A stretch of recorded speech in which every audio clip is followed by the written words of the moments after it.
하나님 말씀 열왕기하 21장 1절에서 9절까지 있는 말씀을 다 함께 찾겠습니다. 열왕기하 21장 1절에서 9절까지 한 절씩 교독하겠습니다. 므낫세가 왕이 될 때 나이가 12세라 예루살렘에서 55년간 다스리니라. 그의 어머니의 이름은 헵시바더라. 므낫세가 여호와 보시기에 악을 행하여 여호와께서 이스라엘 자손 앞에서 쫓아내신 이방 사람의 가증한 일을 따라서 그의 아버지 히스기야가 헐어버린 산당들을 다시 세우며 이스라엘의 왕 아합의 행위를 따라 바알을 위하여 제단을 쌓으며 아세라 목상을 만들며 하늘의 이를 성신을 경배하여 섬기며 여호와께서 전에 이르시기를 내가 내 이름을 예루살렘에 두리라 하신 여호와의 성전의 제단들을 쌓고 또 여호와의 성전 두 마당에 하늘의 이를 성신을 위하여 제단들을 쌓고 또 자기의 아들을 불 가운데로 지나게 하며 점치며 사수를 행하며 신접한 자와 박수를 신임하여 여호와께서 보시기에 악을 많이 행하여 그 진노를 일으켰으며 또 자기가 만든 아로색의 나스라 목상을 성전에 세웠더라. 옛적에 여호와께서 이 성전에 대하여 다윗과 그의 아들 솔로몬에게 이르시기를 내가 이스라엘의 모든 지파 중에서 택한 이 성전과 예루살렘에 내 이름을 영원히 둘지라. 만일 이스라엘이 나의 모든 명령과 나의 종 모세가 명령한 모든 율법을 지켜 행하면 내가 그들의 발로 다시는 그의 조상들에게 준 땅에서 떠나 유리하지 아니하게 하리라 하셨으나 우리 구절 다 같이 읽습니다. 이 백성이 듣지 아니하였고 므낫세의 꾀물 받고 악을 행한 것이 여호와께서 이스라엘 자손 앞에서 멸하신 여러 민족보다 더 심하였더라. 아멘. 흔히 인간을 망각의 동물이라고 합니다. 잘 잊어버리는 본성이 있다는 뜻이겠죠. 제 자신의 경우를 보면 이 말은 더 이상 설명이 필요 없는 것 같습니다. 제가 공항에 나갔다가 지갑을 잊어버리고 와서 비행기를 놓칠 뻔한 적이 한두 번이 아니었습니다. 이런 일도 있었습니다. 언젠가 식당에 가서 밥을 먹는데 고소하게 튀긴 새우 튀김 2개가 나왔습니다. 제가 튀김을 좋아하니까 아껴 먹는다고 남겨두었는데 조금 뒤에 보니까 그중 1개가 없어진 것입니다. 분명히 안 먹었는데 1개밖에 없다니 혹시 누가 살짝 가져갔나 생각을 했는데 그게 아니었습니다. 제가 다른 손에 튀김을 들고 있으면서 어디 갔냐고 찾고 있었던 것이죠. 완전히 코미디에서나 볼 수 있는 그런 이상한 짓을 제가 했습니다만 문제는 이것이 최근에 일어난 일이 아니고 20년 전에 일어난 일이라고 하는 것입니다. 여러분, 나이에 상관이 없습니다. 나이가 많건 적건 우리 모두에게는 잘 잊어버리는 망각 정세가 있는 것입니다. 그러나 우리가 인생을 살아가면서 잊어야 할 것이 있고 잊어서는 안 될 것이 있습니다. 예컨대 과거의 상처나 아픔 같은 것은 잊어야 합니다. 그것을 되씹고 살면 상처가 더 깊어지는 것입니다. 과거의 실패도 잊어버려야 됩니다. 그것에 얽매이게 되면 미래를 향해 나아갈 수가 없는 것입니다. 그러나 결코 잊어서는 안 될 것이 있죠. 그중에 가장 중요한 것이 하나님의 은혜입니다. 하나님 때문에 여기까지 왔는데 이 하나님의 은혜를 잊어버리게 된다면 그렇지 않은 삶이 건강하게 바로 진행될 수가 없습니다. 뿐만 아니라 부모님들의 은혜도 잊으면 안 됩니다. 나이가 드셨다고 함부로 대하거나 무시하는 것은 잘못된 것입니다. 제가 얼마 전에 크리스천 타임즈라는 신문에서 이런 이야기를 읽었습니다. 아틀란타에서 사시던 혼자 된 70대 후반의 할아버지가 계셨는데 뉴욕 아들집으로 이사를 갔습니다. 혼자 살기가 힘들기도 하지만 아들이 자꾸 와서 함께 살자고 하니까 들어간 것입니다. 아들은 변호사이고 며느리도 정치가 집안 출신의 딸로서 사업을 경영하고 있었습니다. 아들 내외와 아이들이 학교를 가고 나면 덩그러니 혼자 큰 집을 지켜야 되는데 할 일도 없고 지루하기도 했습니다. 문제는 온 집안 식구들이 다 할아버지를 무시하는 것입니다. 손자도 할아버지를 무시하고 심지어 가정부 아주머니까지 무시를 했습니다. 가진 것이 없고 늙었기 때문이겠죠. 그래서 그 집에는 서열이 있는데 일종의 위계 질서입니다. 제일 높은 서열 1호가 며느리의 호령 한마디면 온 집안이 움직여야 되는 그런 가정입니다. 2호는 손자들입니다. 며느리가 직장에서 돌아오면 제일 먼저 챙기는 것이 아이들이죠. 3호가 자기 아들, 그 며느리의 남편이죠. 손자들을 챙긴 후에 남편을 챙긴다고 합니다. 4호가 가정부 아줌마, 5호는 그 집 강아지, 마지막 6호가 그 할아버지였습니다. 솔직히 아들 공부시키고 잘되게 하려고 얼마나 그동안 많은 애를 쏟았는데 이 자식들에게 하찮은 존재가 되고 만 것입니다. 몇 달을 참고 지내던 할아버지가 드디어 그 집을 나오기로 결심을 했습니다. 혼자서 짐을 꾸렸어요. 짐이라고 해봐야 가방 2개밖에 없는데요. 살짝 나오려고 했습니다. 그런데 그래도 아들에게는 메모 한 장 남겨야 되지 않을까 해서 한마디를 적어놓고 나왔다고 합니다. 사모야 잘일 거야, 6호는 간다, 그런 메모를 남겼다고 합니다. 이래서야 되겠습니까? 아무리 늙어도 부모는 부모인데 그 은혜를 잊어버리고 함부로 대한다면 이건 결코 아름답다고 할 수가 없습니다. 우리가 인생을 살면서 잊어야 될 것이 있고 잊어서는 안 될 것이 있습니다. 이 사실을 잘 깨닫고 잊어서는 안 될 소중한 가치를 마음에 품고 살아야지 인생을 바르게 살 수 있는 것입니다. 벌써 한 해가 저무는 마지막 주일이 다가왔습니다마는 우린 지난 1년 동안 무엇을 마음에 품고 살아왔는지요? 혹시라도 잊어서는 안 될 소중한 것들을 방치하며 살아오진 않았는지 이 한 해가 지나가기 전에 이것들을 점검하고 정말 소중한 것들을 다시 마음에 새기는 그런 시간을 가져야 할 것입니다. 여러분과 제가 인생을 살아가면서 절대 잊어서는 안 될 가장 소중한 가치가 무엇일까요? 결론부터 말씀드리면 바로 그것은 하나님입니다. 하나님이 잊어버리면 모든 삶이 다 흔들리게 되는 것입니다. 그러므로 절대 잊어서는 안 될 하나님을 마음에 품고 하나님 중심의 삶을 살아야지 우리가 바르게 인생을 진행해 갈 수가 있습니다.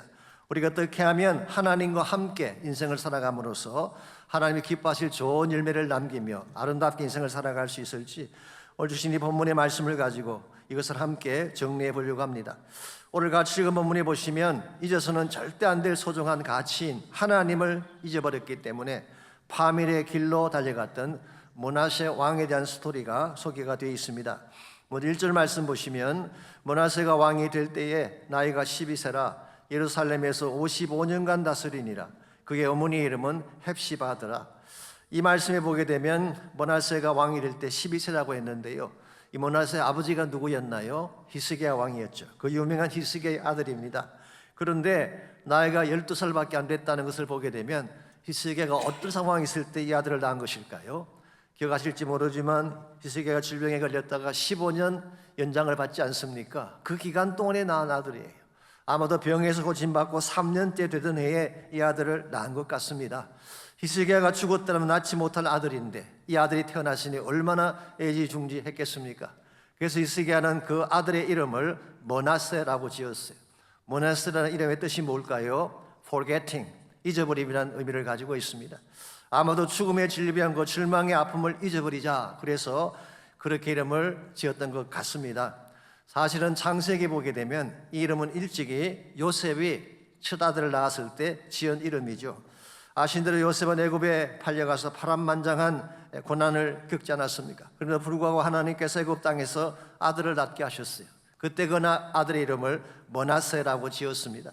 창세기 41장 52절에 보게 되면 하나님이 내 모든 고난과 내 아버지의 온 집을 잊어버리게 하셨다, 그래서 므낫세라고 지었다고 했어요. 공동번역 성경을 봤더니 이렇게 번역이 되어 있었습니다. 하느님께서 나의 온갖 쓰라림과 아버지의 집 생각을 잊게 하셨다, 이렇게 번역을 해놓았어요. 과거의 모든 아픔, 아버지 집을 향한 모든 선뿌리를 잊게 하셨다는 의미에서 므낫세라고 지은 것입니다. 여러분, 과거의 고통이나 아픔 기억은 잊어버리는 것이 좋습니다. 그것을 가슴에 품고 평생을 되짚으며 살게 되면 그것이 또 다른 아픔을 낳는 것입니다. 과거의 아픔은 흐르는 세월의 강에 떠내려 보내야 하는 것입니다. 그러나 그 고통을 통해 얻게 된 교훈까지 버려서는 안 됩니다. 무엇보다 하나님이 개입하셔서 나를 도와주신 하나님의 손길까지 버리게 되면 이건 잘못된 방향으로 가는 것입니다. 그러므로 우리가 은혜를 저버리고 하나님의 곁을 떠나가게 되면 결국 하나님이 기뻐하지 않는 삶을 살 수밖에 없는 거예요. 오늘 본문에서 므낫세가 잘못한 가장 결정적인 이유가 여기 있습니다. 므낫세는 고통만 잊어본 것이 아니라 그 고통을 벗어나게 하신 하나님마저 잊어버린 거예요. 그래서 하나님을 잊어버렸기 때문에 2절에서 6절까지를 보게 되면 이 므낫세가 해서는 안 될 사악한 일을 자행하게 됩니다. 먼저 2절입니다. 여호와 보시기에, 므낫세가 여호와 보시기에 악을 행하여 그랬어요. 실로 오래간만에 들어보는 문구이죠. 그리고 3절에 보게 되면 히스기야가 헐어버렸던 산당을 다시 세웠습니다. 바알의 제단을 다시 만들고 아세라 목상을 만들고 하늘의 일월 성신을 경배했다고 했습니다. 4절 말씀에 보면은 여호와의 성전에 이방신의 제단을 만들었고 5절에 보시면은 성전 두 마당 사이에 이 제사장의 뜰과 이스라엘의 뜰 그 사이에 일월 성신을 위한 제단을 쌓았습니다. 6절 말씀 보시면은 자식을 불태워 죽이는 몰록의 제사까지 드렸다고 했습니다. 그리고 순교자의 말씀을 듣기보다는 점치는 자들, 신접한 자들, 박수하는 자들의 말을 들으면서 혼란한 길로 간 것입니다. 한마디로 요약하면 지금까지 히스기야가 애써 쌓았던 영적 개혁을 일시에 다 무너뜨리고 정반대 방향으로 나간 것입니다. 어떻게 므낫세가 이런 일을 행할 수가 있었을까요? 지금까지 그들을 이끌어왔던 하나님을 잊어버렸기 때문에 가능한 행동이었습니다. 솔직히 말씀을 드려서 그들이 잘나서 나라가 굳건해졌나요? 아니죠. 하나님 때문이었습니다. 국력이 강하고 군사력이 뛰어나서 사내립의 군대를 물리쳤나요? 아니죠. 하나님 때문이었습니다.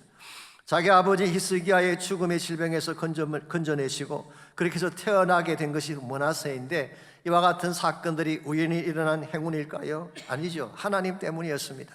이와 같이 모든 것이 하나님 때문에 주어진 축복인데, 이제 와서 좀 잘 살게 되었다고 하나님을 지워버리게 된다면 패망으로 갈 수밖에 없는 것입니다. 여러분과 저의 삶에는 이와 같은 모습이 없을까요? 다급할 땐 무엇이건 나을 것처럼 메어 달리다가 위기가 지나가고 나면, 삶이 안정되고 나면 하나님 없이도 살 수 있는 것처럼 큰 소리치며 살아갈 때가 있잖아요. 대단히 위험한 자세인 것입니다. 우리가 모든 것을 다 가져도 하나님을 떠나가면 남는 것이 없기 때문입니다. 이런 의미에서 하나님을 잊어버림, forgetting God, 하나님을 잊어버리면 어떤 위기보다 더 심각한 위기가 아닐 수가 없습니다. 물질적인 위기보다도, 환경적인 위기나 경제적인 위기보다 더 심각한 것이 하나님을 잊어버리는 것입니다. 하나님을 잃어버리게 되면, 그래서 하나님이 우리의 손길을 떠나가게 되면 개인이건 국가이건 교회이건 허물어질 수밖에 없는 것입니다. 이런 의미에서 우리가 무슨 일이 있어도 하나님을 잊어버리면 안 됩니다. 어떤 상황이 오더라도 하나님을 내 마음 중심에 깊이 모시고 그분과 함께 달려가야지 바른 삶을 살아갈 수가 있는 것입니다. 우리가 어떻게 하면 이 땅을 살아가면서 하나님 중심의 삶을 살 수 있을까? 하나님을 중심에 모시고 바르게 살려면 꼭 기억해야 될 세 가지 중요한 요소가 있습니다. 이 세 가지 요소를 잊지 않아야지 하나님 중심의 삶을 살아갈 수가 있습니다. 첫 번째로 하나님 안에서 바르게 살아가려면 거룩한 이름을 기억해야 돼요. 하나님의 거룩한 이름을 기억하지 아니하면 바르게 살아갈 수가 없습니다. 하나님의 이름은 거룩한 이름이죠. 모든 만물, 모든 신들과 구별된 이름이기 때문에 그렇습니다. 여러분, 이름 속에는 하나님의 성품이 들어있습니다. 이름은 그냥 이름이 아니에요. 그 안에 캐릭터, 하나님의 성품이 들어있는 거예요. 뿐만 아니라 그 이름 속에는 하나님의 능력이 들어있습니다. 우리가 이 이름을 가슴에 새기고 이 이름을 기억하며 살아갈 때 우리 삶이 아름답고 능력 있게 전개가 되는 것입니다. 그럼에도 불구하고 7절 말씀 보시면은 므낫세는 이 하나님의 이름을 지워버리고 대신 다른 것을 세웠다고 오늘 성경이 밝히고 있습니다. 또 자기가 만든 아루색인 아세라 목상을 성전에 세웠더라. 옛적에 여호와께서 이 성전에 대하여 다윗과 그의 아들 솔로몬에게 이르시기를, 내가 이스라엘의 모든 지파 중에서 택한 이 성전과 예루살렘에 내 이름을 영원히 둘지라 그랬어요. 자, 하나님이 예루살렘을 선택한 이유, 그리고 하나님이 그 안에 성전을 짓게 하신 이유가 뭐라는 것입니까? 하나님의 이름을 그곳에 두어서 영원히 기념하기 위함이라고 했어요. 실제로 열왕기상 9장 3절을 보면 솔로몬이 성전 건축을 완공했을 때에 하나님이 솔로몬에게 하신 말씀이 이렇게 기록이 되어 있습니다. 여호와께서 그에게 이르시되, 내 기도와 내가 내 앞에서 간구한 바를 내가 들었은즉 나는 내가 건축한 이 성전을 거룩하게 구별하여 내 이름을 영원히 그곳에 두며 내 눈길과 내 마음이 항상 거기 있을 것이다. 하나님이 성전을 지으신 후에 그 성전 안에 하나님의 이름을 새겨두셨대요. 그리고 그 성전 안에 나의 눈과 내 마음을 두어서 항상 너희들을 지켜보며 너희들에게 도움을 주리라, 그렇게 말씀하셨어요. 그렇기 때문에 이 성전이라고 하는 것은 하나님의 이름이 있는 곳, 하나님이 임재하시는 곳이기 때문에 다른 무엇으로도 대체할 수가 없는 것인데, 오늘 본문 말씀에 하면은 므낫세는 뭘 했다는 것입니까? 이 성전 안에 아세라 목상을 세운 것입니다. 이 아세라라고 하는 이 우상은요, 바다의 신을 말합니다. 풍요의 신이라고 하기도 하죠. 이 바알을 낳은 신이 바로 아세라입니다. 그래서 이스라엘 백성들이 가장 많이 섬겼던 것이 바알과 아세라 목상을 섬겼죠. 이와 같이 하나님의 이름이 있는 그곳에 그들은 하나님의 이름을 빼버리고 풍요의 신, 바다의 신, 이방 신을 거기에다가 세우게 된 것입니다. 이것이 사실은 므낫세가 범했던 가장 사악한 죄라고 할 수가 있습니다. 하나님의 이름은 사라지게 되고 대신 폭류의 신만이 성전 안에 있다면 어떻게 그 영성이 바르게 진행될 수가 있겠습니까? 이번 하나님의 성전은 하나님의 이름을 부르는 곳입니다. 무슨 문제가 있더라도 그게 나가서 부르짖게 되면 하나님께서 다 들어주시고 하나님의 역사를 우리에게 허락해 주시는 것입니다. 그 좋은 예가 역대하 7장 13절에서 16절에 기록되어 있죠. 홍내가 하늘을 닫고 비를 내리지 아니하거나 혹 메뚜기들에게 토산을 먹게 하거나 혹 전염병이 내 백성 가운데에 유행하게 될 때에, 쉽게 말하면 최악의 위기가 왔을 때 그런 뜻입니다. 정말 하늘이 닫혀서 기근이 찾아오고 이 메뚜기 떼들이 모든 농작물을 다 먹어버리고 그리고 팬데믹 같은 전염병이 온 땅을 덮을 그럴 때가 왔을 때에 뭘 하라는 것입니까? 우리 힘으로는 그 문제를 해결할 수가 없는 것입니다. 그때에 우리 역대하 7장 14절에 보게 되면 내 이름으로 일컫는 내 백성이 그들의 악한 길에서 떠나 스스로 낮추고 기도하여 내 얼굴을 찾으면 내가 하늘에서 듣고 그들의 죄를 사하고 그들의 땅을 고칠지라. 이제 이곳에서, 즉 성전이죠, 이곳에 사는 기도에 내가 눈을 들고 귀를 기울이리니 이는 내가 이미 이 성전을 택하고 거룩하게 하여 내 이름을 여기에 영원히 있게 하였습니다. 내 눈과 내 마음이 항상 여기 있으리라. 우리가 어떤 문제를 당할지라도 하나님의 성전에 나가서 기도하면, 즉 하나님의 이름이 새겨진 성전에 가서 기도하면 하나님이 들으시고 다 치유하시고 회복해 주시겠다고 약속하셨는데, 문제는 이 하나님 이름을 치워버리면 하나님이 우리에게 위기 당했을 때 우리를 어떻게 도울 수 있겠냐는 거예요. 사실 우리 인생이라고 하는 것이 항상 바르게 진행되는 것만은 아니죠. 문제가 생기고 어려운 일이 찾아올 때가 있습니다. 그때 우리가 부를 이름이 있어야 돼요. 하나님의 이름을 부르게 되면 하나님의 이름의 능력으로 우리를 건져내 주시고 구원해 주시는 것입니다. 그런데 우리가 만일의 경우에 풍류의 신인 이 아세라를 부르고 바알을 부름으로써 하나님이라는 이름을 지워버리게 된다면 우리 인생은 파멸로 갈 수밖에 없고 하나님이 기뻐하지 않는 모습을 살아갈 수밖에 없는 것입니다. 이런 의미에서 가장 중요한 것은 하나님의 이름을 지워버리지 아니할 때에 개인의 삶이든 국가의 삶이든 교회의 사역이든 바른 방향으로 나아가게 되는 것입니다. 사실 미국의 건국 이념이 청교도 정신 아닙니까? 하나님을 믿는 신앙 위에 나라를 세우자 해서 시작된 것이 미국이죠. 그래서 그들은 초창기에 타운을 형성할 때 제일 먼저 교회를 그 중앙에 세우고 그 다음에 학교를 짓고 그 다음에 상가를 만들었습니다. 이것이 오늘날 미국을 최강국이 되게 한 근본 원동력이지 않습니까? 그랬는데 미국이 국력이 커지고 경제력이 커지게 되면서 잘 먹고 잘 살게 되니까 어떤 현상이 일어났나요? 하나님 지우기 운동이 시작됐어요. 최근에 들어와서 많은 정치가들이 경쟁하듯이 종교의 자유라는 미명하에 미국 안에 있는 하나님의 이름을 지우는 일들을 시작했습니다. 그래서 법원에 있던 하나님도 지워버리고 정부기관에서도 심지어 공립학교 안에서도 하나님 이름을 제거해버렸어요. 그래서 성경 공부하는 것이나 기도 모임을 다 폐지시켜버렸습니다. 그 결과 무엇이 대신 들어왔나요?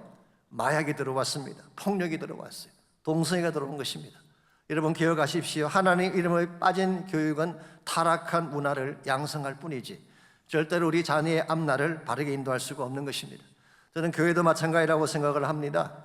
예배는 형식화되고 기도는 미니멈으로 하면서 세상 프로그램이나 돌리고 세상적인 성공주의만 강조하게 된다면 사대교회처럼 살았다는 이름은 가졌지만 실상은 죽은 교회가 되는 거예요. 교회가 화석화되어져 가는 생명을 잃어가게 되는 것입니다. 우리 이 사실을 기억하고 정말 조심을 해야 됩니다. 어떤 문제가 있더라도 하나님을 존중하고 그 이름의 능력 가운데 사는 것을 배워야지 설사 문제가 찾아오고 위기가 찾아와도 그걸 잘 극복하고 넘어갈 수가 있는 것입니다. 예루살렘에 가시게 되면 야드 바셴이라고 하는 유명한 박물관이 있습니다. 유대인의 홀로코스트를 기념하는 뮤지엄이죠. 이스라엘의 박물관 중에 유일하게 무료 입장할 수 있는 그런 박물관이라고 합니다. 아시는 대로 2차 대전 때 나치 독일이 600만 명의 유태인들을 학살하지 않았습니까? 그랬는데요, 그 중에 150만 명이 어린아이들이었다고 합니다. 저는 이 사실을 듣고 참 충격을 받았는데요, 600만 명 중에 150만 명이 아이들이었어요. 그래서 야드 바셈이라는 뮤지엄에는 어린아이들의 유물과 사진과 이름들이 진열되어 있어요. 너무나 리얼하게 정성스럽게 잘 진열이 되어 있습니다. 그 중에 한 곳을 가게 되면 학살된 어린아이들을 위한 기념관이 있는데요. The Children's Holocaust Museum이라고 하는 미모리라고 하는 그런 곳이 있습니다. 거기에 가게 되면 캄캄한 내부 벽면에 수백 개의 거울이 만들어져 있어요. 근데 그 가운데 한 개의 촛불이 켜져 있는데 이것이 거울의 반사가 되어서 마치 수백 개의 촛불이 은하수처럼 빛나고 있는 참으로 신비로울 정도로 아름다운 장소가 그 방입니다. 그런데요, 그 방에 들어가게 되면 들려오는 소리가 있습니다. 누가 몇 살 때 어디에서 죽었는지 어린아이 하나하나의 이름을 불러주는 엄마의 애절한 목소리가 들려옵니다. 이 목소리 앞에 울음을 터뜨리지 않는 방국이 없다고 합니다.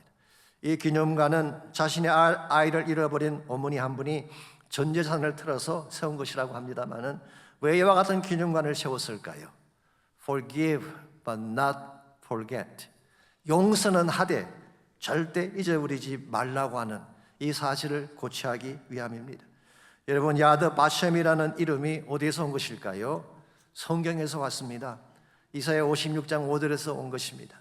내가 내 집에서, 성전이죠, 내 성 안에서, 예루살렘이죠, 내가 내 집에서 내 성 안에서 아들이나 딸보다 나은 기념물과 이름을 그들에게 주며 영원한 이름을 주어 끊어지지 아니하게 할 것이다.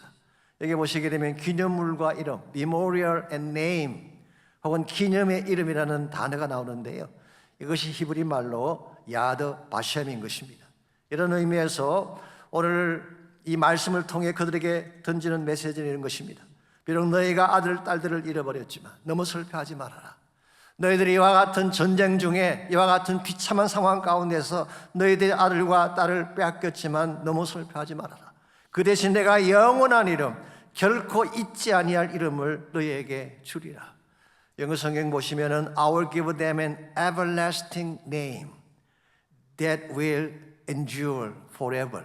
영원토록 사라지지 아니할 everlasting name을 주겠다라고 약속하셨어요.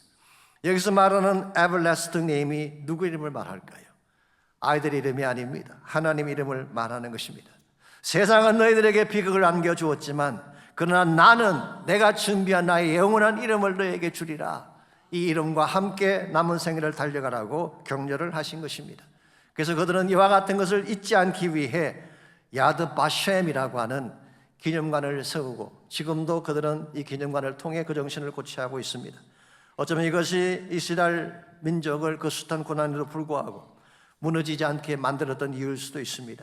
어려운 가지의 삶도 동일합니다. 항상 고요하고 편안한 삶만 있으면 좋겠지만 그렇지 않을 때가 있죠. 요동칠 때가 있습니다.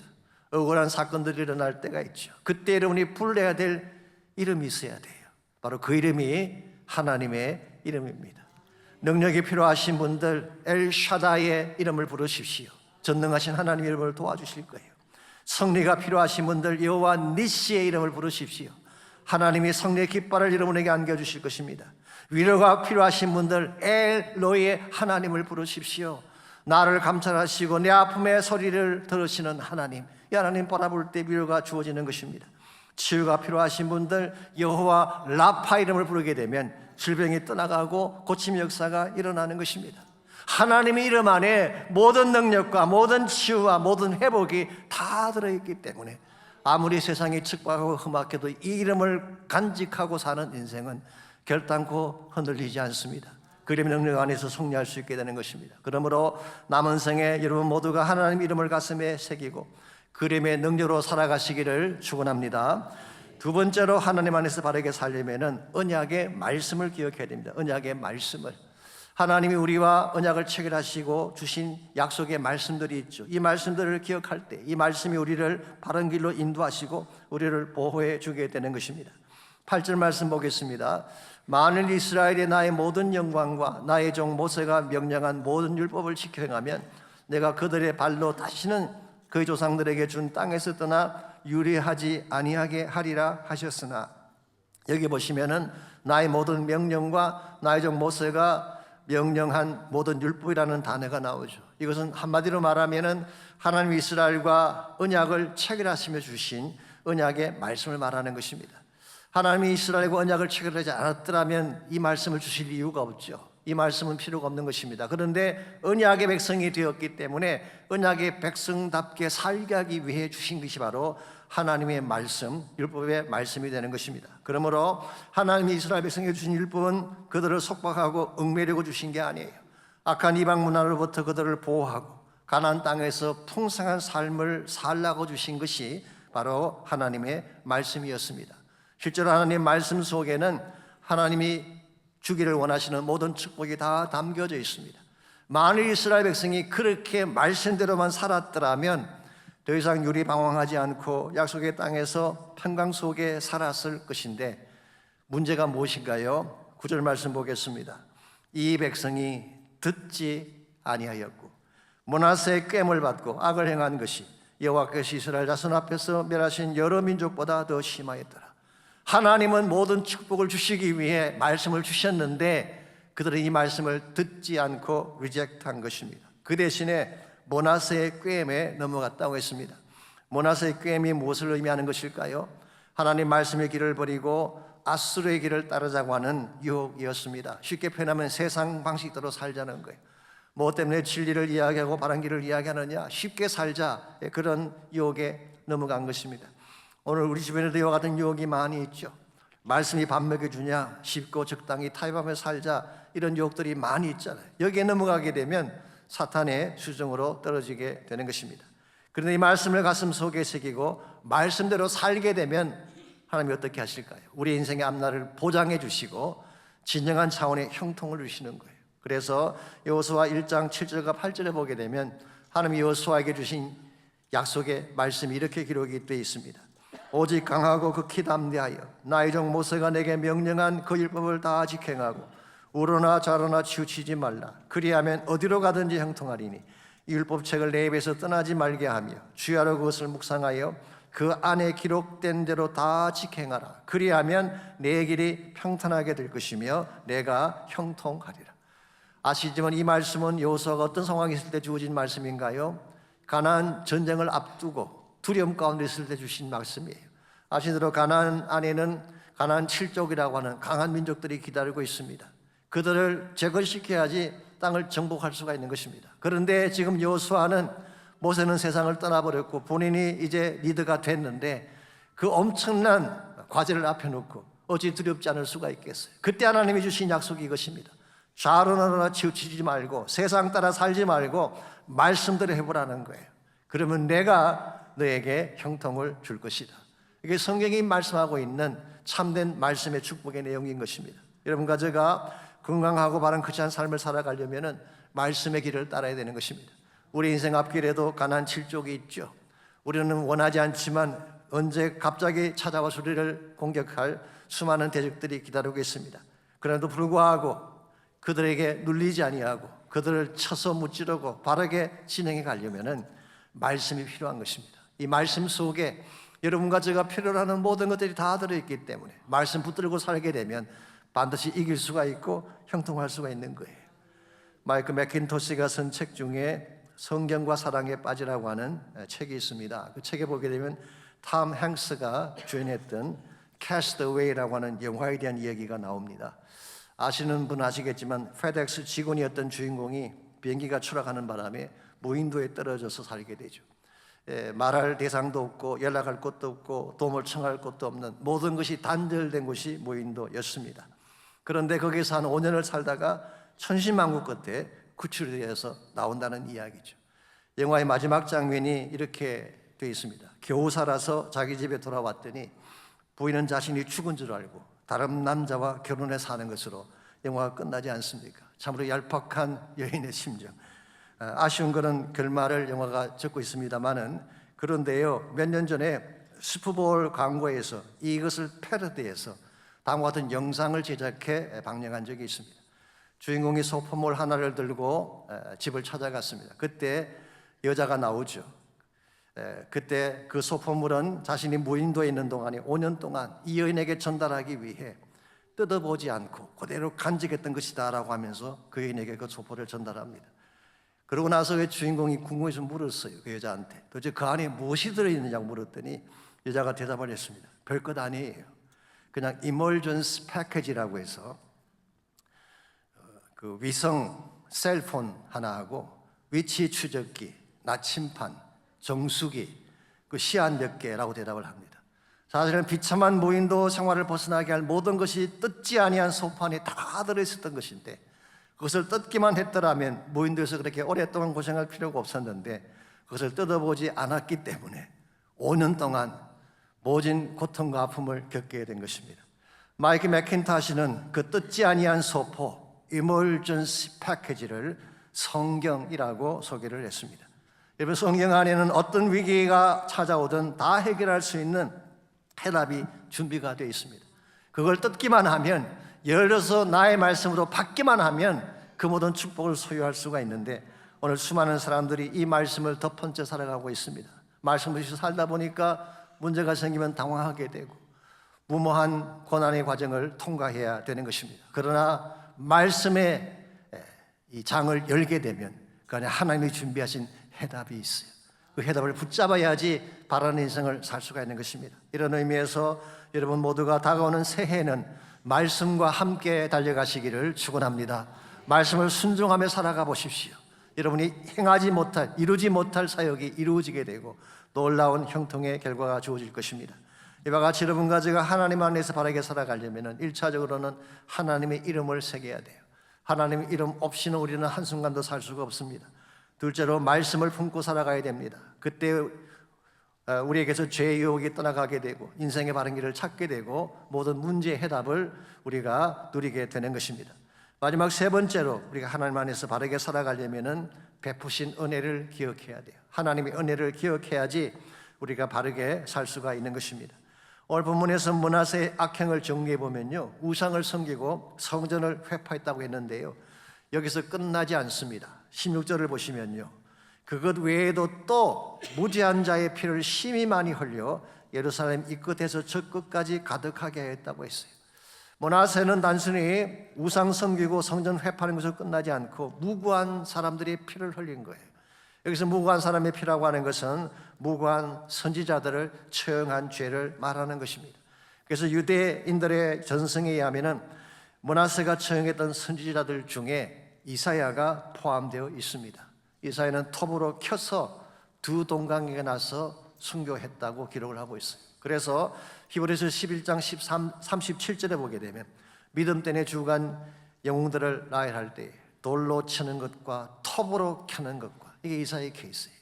시험의 칼에 죽는 것을 당하고 라고 표현한 것입니다. 한마디로 요약하면 므낫세는 그냥 죄인이 아닙니다. 극악무도한 죄인, 도저히 용서할 수 없는 최악의 죄인이 바로 므낫세였습니다. 이러한 므낫세가 용서받을 수 있을까요? 수많은 사람들의 피를 흘리게 하고 하나님을 대적하고 우상숭배에 앞장섰던 이 므낫세 같은 인생이 과연 용서받을 수 있을까요? 우리 인간의 생각으로서는 불가능합니다. 근데 하나님께는 가능했어요. 이 므낫세가 정말 악한 죄를 지었던 므낫세가 회개했을 때 하나님이 용서한 사실이 성경에 기록이 되어 있습니다. 역대하 33장 10절에서 13절까지를 보게 되면 이렇게 되어 있어요. 여호와께서 므낫세와 그의 백성에게 이르셨으니 그들이 듣지 아니하므로 여호와께서 아수르 왕의 군대 지휘관들이 와서 치게 하시매 그들이 므낫세를 사로잡고 쇠사슬로 결박하여 바벨론으로 끌고 간지라. 하나님 지어버리고 자기 마음대로 살았더니 결국은 아수르 사람들에게 이와 같이 패배하게 된 것입니다. 그리고 본인은 쇠사슬에 결박당한 채 바벨론 땅으로 끌려갔습니다. 하나님 떠나면 이렇게 되는 거예요. 최악의 상황으로 떨어지게 된 것입니다. 그때에 므낫세가 무엇을 했을까요? 12절 13절입니다. 그가 환난을 당하여 그의 하나님 여호와께 간구하고 그의 조상들의 하나님 앞에 크게 겸손하여 기도함으로, 크게 겸손해서 기도했다는 이 말의 뜻을 다른 말로 표현하면 깊이 회개했다는 것입니다. 그때 하나님이 그의 기도를 받으시며 그의 간구를 들으시고 그가 예루살렘에 돌아와 다시 왕에 앉게 하시매 므낫세가 그제서야 여호와께서 하나님이신 줄 알았더라. 지금까지 잊어버렸던 그 하나님, 그래서 자신의 인생에서 지워버렸던 그 하나님을 므낫세가 다시 되찾은 것입니다. 그리고 하나님 앞에 자신의 죄악을 토해내며 기도했을 때 하나님은 용서하시고 그에게 새 삶을 허락해 주신 것입니다. 이것을 우리는 은혜라고 부르는 것입니다. 므낫세를 용서한 하나님, 최악의 악한 위치까지 내갔던 므낫세를 하나님이 용서하셨다면 하나님 앞에 용서받지 못할 죄는 없는 것입니다. 이런 의미에서 우리에게 가장 중요한 것은 은혜입니다. 솔직히 말씀을 드리면 므낫세만 악한 죄를 지었나요? 여러분과 저는 므낫세가 아니었나요? 우리도 하나님 앞에 악질적인 죄를 많이 지었어요. 하나님 마음을 아프게 한 적이 많았습니다. 그래도 불구하고 하나님은 우리가 돌이키기만 하면 마치 지었던 모든 죄가 없는 것처럼 취급하시고 우리를 용서하시고 새 삶을 허락해 주시는 거예요. 이 은혜를 여러분이 알아야지 인생을 바르게 살 수 있다는 거예요. 가끔 보게 되면 본인이 하나님께 드린 작은 헌신은 끝까지 기억을 하면서 하나님 은혜는 망각하며 살아갈 때가 참 많습니다. 그런데 참으로 성숙한 크리스찬은 그렇게 하지 않습니다. 하나님 은혜 앞에 항상 고개를 숙이는 것입니다. 세상 많은 것들을 헌신하고 희생했다고 할지라도 자랑이 없습니다. 왜냐하면 하나님이 주신 은혜에 비교하면 내가 드린 것은 아무것도 아니기 때문에. 이 사실을 누구보다 잘 인식하고 깊은 고백을 드렸던 분이 바로 사도 바울입니다. 그는 로마서 1장 14절에서 고백했죠. 나는 빚진 자라. I am debtor. 아시지만 사도 바울만큼 하나님께 헌신한 사람이 어디 있겠어요? 그는 자기가 가진 모든 것들을 다 뱃슬물같이 내려놓고 복음 위에 전생애를 바쳤습니다. 그러나 그의 사역자의 길 평탄했나요? 그렇지 않습니다. 요즘 대형교회 목사님들처럼 떵떵거리며 화스럽게 살지 않았어요. 굶주리고 매맞고 쫓겨나고 미말에 처한 자처럼 멸시를 받고 40에 하나 감한 매를 5번이나 맞고 돌로 맞고 태장으로 맞고 강의 위험과 강도의 위험과 이방인의 위험과 광야의 위험과 바다의 위험과 거짓 형제들의 위험을 받아 죽을 고비까지 가는 삶을 살았습니다. 그럼에도 불구하고 나는 빚진 자라. I am still debtor. 이유가 뭘까요? 사도 바울이 아무리 많은 희생을 하나님께 드렸다고 할지라도 하나님이 예수 그리스도를 통해 나에게 주신 은혜에 비교하면 아무것도 아닌 것을 알았기 때문에 이게 은혜를 기억하는 자의 삶의 자세입니다. 하나님의 은혜를 아는 빚진 자는 절대 자랑하지 않습니다. 생색내지 않습니다. 조금 헌신했다고 해서 알아달라고 말하지 않아요.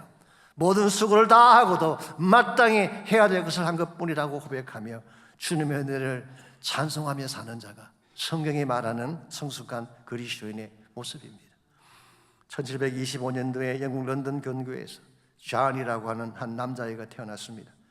6살 되었을 때 어머니가 세상을 떠났어요. 그리고 11살 때부터 아버지를 따라다니면서 배를 타는 뱃사람이 됐습니다. 그 어머니는 신실한 크리스찬이었습니다. 그래서 그 어머니는 어릴 때부터 아들의 가슴 속에 하나님을 가르치고 하나님 이름을 새겨 주셨어요. 그런데 어머니가 떠난 이후로 그의 삶은 세상 속에 들어가서 곤두박질 치기 시작했습니다. 결국 나중에는 노예를 팔고 사는 슬레이브 트레이드가 되어서 노예 상인이 되어서 아프리카에 있는 흑인들을 잡아서 노예를 팔아 넘기는 악질적인 삶을 살게 됩니다. 흑인들을 채찍질하고 가족을 떼어놓고 동물보다 더한 취급을 하면서 돈에만 관심을 가졌습니다. 그러므로 his life was filthy. 그야말로 더럽고 dirty, 더러운 그런 삶을 살았던 최악의 죄인 같은 삶을 살았던 자가 바로 그 인물이었어요. 그랬는데 1748년 3월 그를 태운 배가 풍랑에 휩싸이게 됐습니다. 파도가 치고 풍랑이 일어나는데 이제 죽는 것은 시간 문제일 때 그런 그 죽음의 위기 앞에서 비로소 어릴 때 어머니가 가르쳐주신 하나님의 이름이 생각난 거예요. 그때 그는 그 풍랑 한가운데서 하나님 이름을 부르기 시작하며 마치 요나처럼 모든 죄를 토해내며 하나님께 회개했어요. 그때 하나님이 그를 구출해 주셨고 그때부터 그의 삶은 주님을 높이는 삶으로 변하게 됩니다. 그런 후에 앵글리칸 철치의 프리스트가 되고 20년 이상 올리라고 하는 지역에서 하나님을 섬기는 사역을 하고 그는 수백 편의 아름다운 찬양을 지어서 하나님께 영광을 돌렸습니다. 이 사람 이름이 여러분이 아시는 것처럼 존 뉴턴이라고 하는 사람. 그가 지었던 대표적인 찬양이 뭔가요? Amazing Grace. 그냥 그레이스가 아닙니다. 상상할 수 없는, 논리로 설명할 수 없는 하나님만이 주실 수 있는 Amazing Grace. 이것이 바로 그분의 찬양의 핵심이었습니다. 여러분과 저의 삶을 여기까지 인도하신 이유도 여기 있습니다. Amazing Grace. 하나님의 크신 은혜가 아니면 달리 올 수 없는 길이었는데 하나님 은혜 때문에 여기까지 온 것입니다. 우리는 어떤 일이 때도 이 은혜를 잊어서는 안 돼요. 이 은혜를 저버려서는 안 됩니다. 이 은혜에 합당한 삶을 살아가야만 하나님이 기뻐하는 바른 삶을 살 수 있게 되고 우리가 남기는 삶의 열매가 아름답게 되는 것입니다. 이제 2025년 한 해가 저물어가고 있습니다. 지난 1년 동안 과연 우리는 무엇을 위해 살아왔는지, 과연 우리의 삶의 길은 바른 길로 달려왔는지, 이 한 해가 지나가기 전에 반드시 점검하고 우리 삶을 새롭게 변화시켜야 할 것입니다. 하나님 백성답게 하나님의 이름을 가슴에 새기고 그 사랑과 능력 가운데 살아오셨습니까? 하나님의 백성답게 말씀 따라 진리의 길을 따라 살아오셨습니까? 무엇보다 하나님의 은혜를 고백하며 빚진 자가 되어서 한량없는 은혜, 갚을 길 없는 그 은혜 앞에 내 자신을 드리며 하나님께 감사하며 찬양하며 살아오셨는지요? 혹시 아니라면 지금이라도 내 마음을 점검하고 다시 하나님께로 돌아갈 수 있기를 바랍니다. 내 안에 있는 모든 보나스를 다 토해내고 마치 야곱이 약복한 나루터에서 자기 안에 있던 야곱을 다 토해내고 새 사람이 된 것처럼 우리가 이 한 해가 지나가기 전에 내 안에 있는 모든 죄악들과 더러운 악들을 다 토해내고 하나님의 은혜로 새롭게 되는 축복이 있기를 바랍니다. 우리 남은 생에 더 이상 자랑하지 말고 Amazing Grace, 이 하나님 은혜를 찬양하며 그 은혜 앞에 빚진 자로 살겠다는 고백으로 헌신할 수 있기를 바랍니다. 우리 함께 헌신의 기도, 결단의 기도 드리겠습니다. 주님 감사합니다. 우리를 사랑해 주시고 여기까지 오게 하신 하나님 은혜를 감사합니다. 하나님 백성답게 살지 못했음에도 불구하고 그 이름을 존귀하게 하지 못하고 말씀의 길을 따라 살지 아니하고 내 마음대로 내 욕심대로 살아왔음에도 불구하고 우리를 용서하시고 사랑하시는 은혜에 감사합니다. 주여, 이 은혜 앞에 감격해 하는 우리가 되게 하시고 이 은혜 앞에 새로운 결단을 가지고 은혜에 합당한 삶을 추구할 수 있는 우리 모두가 되게 하여 주옵소서. 한 해가 저물어갑니다. 더 이상 과거의 아픔과 슬픔에 얽매이지 않게 하시고 주님이 준비하신 새 축복과 새 뜻을 향하여 새로운 결단으로 나아갈 수 있는 우리 모두가 되게 하여 주시옵소서. 내가 누려왔던 모든 것들이, 내가 지나왔던 모든 시간이, 내가 걸어왔던 모든 순간이 당연한 것 아니라 은혜였어. 아침에가 뜨고 저녁에 노을, 봄의 꽃향기와 가을의 열매, 변하는 계절의 모든 순간이 당연한 것 아니라 은혜였소. 우리 다 일어나서 함께 찬양합니다. 모든 것이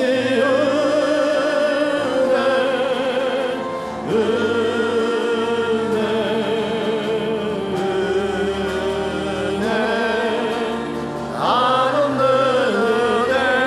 내 삶에 당연한 건 하나도 없었던 것을 모든 것이 은혜였소. 내가 이 땅에 태어나 사는 것, 어린아이 시절과 지금까지 숨을 쉬며 살며 꿈을 꾸는 삶, 당연한 건 아니라 은혜였소. 내가 하나님의 자녀로 살며 오늘 찬양하고 예배하는 삶, 복음을 전할 수 있는 축복이 당연한 것 아니라 은혜였소. 모든 것이 은혜, 은혜.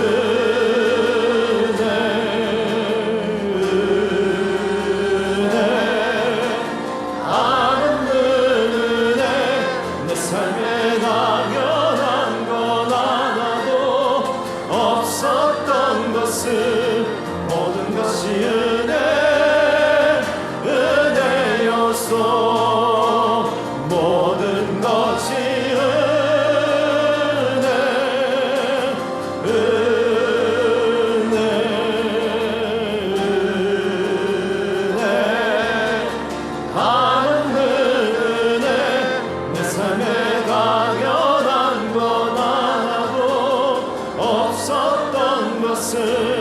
모든 것이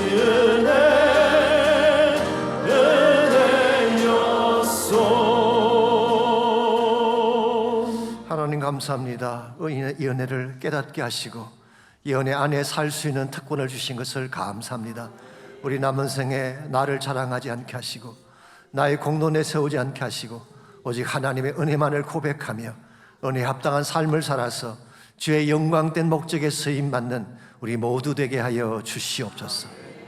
이제는 우리 구주 예수 그리스도의 은혜와 하나님 아버지의 무한하신 사랑과 성령님의 충만한 임재하심이 예배를 마치고 돌아가는 모든 성도 한 분 한 분에게 그들의 가정과 삶의 터전과 자녀들과 자손들 위해 이제로부터 항상 함께 해주시기를 우리 주님 예수님의 이름으로 간절히 축원하옵나이다.